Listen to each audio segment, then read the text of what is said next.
Hi, இன்றைக்கி என்ன பார்க்க போகிறோன்னா குழகுழப்பு இல்லாமல் எப்படி வெண்டைக்காய் பொரியல் பண்ணுறதுன்னு பார்ப்போம். ஆக்சுவலாக நிறைய பேர் அந்த வெண்டைக்காயை அப்படியே வச்சுருங்க, அப்படியே குழகுழப்பு போயிடும், அப்படியே மூடி வச்சுருங்க, தானாக வதங்கி குழகுழப்பு போயிடும். இப்படிலாம் நிறைய வீடியோஸ் நானும் பார்த்துருக்கேன். அப்படியெல்லாம் பண்ணுறது ஒன்றும் அதெல்லாம் சரிப்பட்டு வராது. ஆக்சுவலாக இது எங்கள் அம்மா எங்களுக்கு சொல்லி கொடுத்தது தான், எங்கள் அம்மாவுக்கு அவங்க அக்கா சொல்லி கொடுத்தது தான். எங்கள் அம்மாவும் அந்த மாதிரி குழகுழன்னு செஞ்சு வச்சு அவங்க அக்கா சொல்லி கொடுத்தது தான் நான் உங்களோட ஷேர் பண்ணுறேன். ஆயில் போட்டுக்கோங்க, கடுகு போட்டுக்கோங்க, கடலைப்பருப்பு போட்டுக்கோங்க, தேவைப்பட்ட ஒரு காஞ்ச மிளகாய் போட்டுக்கோங்க. போட்டுட்டு நல்லா இந்த மாதிரி பொரியட்டும்னு சொல்லிட்டு வெண்டைக்காவையும் கூட போட்டு நல்லா வதக்குங்க. கொஞ்சம் தான் வதக்குங்க, அது இந்த குழக்குழன்னு ரொம்ப அதிகமாக தான் இருக்கும். அதில் வதக்கிட்டு நம்ம மஞ்சப்பொடி கொஞ்சம் போட்டுட்டு மிளகாய் பொடி, காரத்துக்கு தக்கன மிளகாய் பொடி போட்டுக்கோங்க, உங்களுக்கு எவ்வளோ காரம் தேவையோ. புளி தண்ணி இதுதான் அதில் அந்த குழப்பை நீங்கள் ஊற்றி கொஞ்சம் மூடி வச்சிங்கனாவே அடுத்த தடவை அப்படியே தனித்தனியாக பொலப்பொலான்னு வந்துடும். லைட்டாக புளி தண்ணி தெளிச்சிட்டு அந்த உப்பு போட்டு மிளகாப்பொடி, மஞ்சப்பொடி, புளித்தண்ணி லைட்டாக தெளித்து உப்பு போட்டு நல்லா கலரி லைட்டாக தண்ணி தெளித்து மூடி வச்சுருங்க.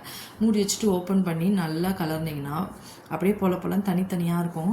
இந்த பிசுப்பு அந்த குழப்பெல்லாம் எதுவுமே இருக்காது. அப்படி புளித்தண்ணி வேண்டான்னு நினைக்கிறவங்க 2 ஸ்பூன் தயிர் ஆட் பண்ணிக்கோங்க, ஒன்றுமே ஆகாது, ரொம்ப நல்லாயிருக்கும். நீங்கள் ஈஸியாக ஃப்ரை பண்ணி நல்லா ரோஸ்ட் பண்ணி கூட எடுக்கலாம், ஒன்றும் பிரச்சனை இல்லை, ரொம்ப நல்லா வரும்.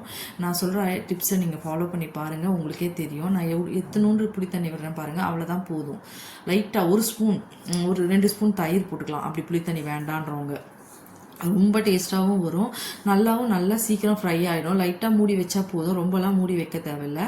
அப்படி போல இந்த குழப்பு இப்படி பேஸ்டியாக இருக்கிறது நீங்கள் ஒரு தண்ணி தெளித்து மூடி வச்சுட்டு ஓப்பன் பண்ணிங்கன்னா அப்படி போலப்போலாம் தனித்தனியாக வரும். நீங்களே பார்ப்பீங்க, பாருங்கள். இதுதான் டிப்ஸு. இது மாதிரி நீங்களும் ஃபாலோ பண்ணுங்கள், ரொம்ப ஈஸியாக பண்ணலாம். அந்த குழப்பு இல்லாமல் நீங்கள் ஈஸியாக சமைக்கலாம்.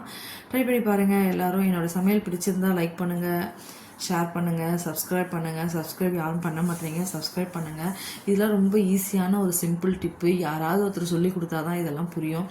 ஏன்னா எங்கள் அம்மா இந்த மாதிரி கொலன்னு பண்ணி பாருங்கள், நான் இப்போ எடுத்து ஓப்பன் பண்ணேன், எப்படி தனித்தனியாக இருக்குது பாருங்கள். அந்த குழப்பே இருக்காது வெண்டைக்கால.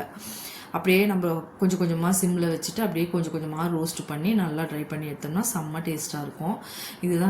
இந்த மாதிரி நீங்கள் ட்ரை பண்ணி பாருங்கள். இன்னொரு மெத்தடும் இருக்குது வெண்டைக்காய் பண்ணுறதுக்கு, அதுவும் ரொம்ப நல்லா டேஸ்ட்டாக இருக்கும். அது இன்னொரு வீடியோவில் நான் உங்களுக்கு ஷேர் பண்ணுறேன். இது அந்த காலத்தில் ஆளுங்க சொன்னதை தான் நான் உங்களோட ஷேர் பண்ணியிருக்கேன். ஏன்னா அம்மாவுக்கும் அவங்க அக்கா சொல்லி தான் தெரியுமா, எனக்கு எங்கள் அம்மா சொல்லி தெரியும். இது நீங்களும் ஃபாலோ பண்ணி என்ஜாய் பண்ணுங்கள். Thank you. Subscribe, please subscribe me.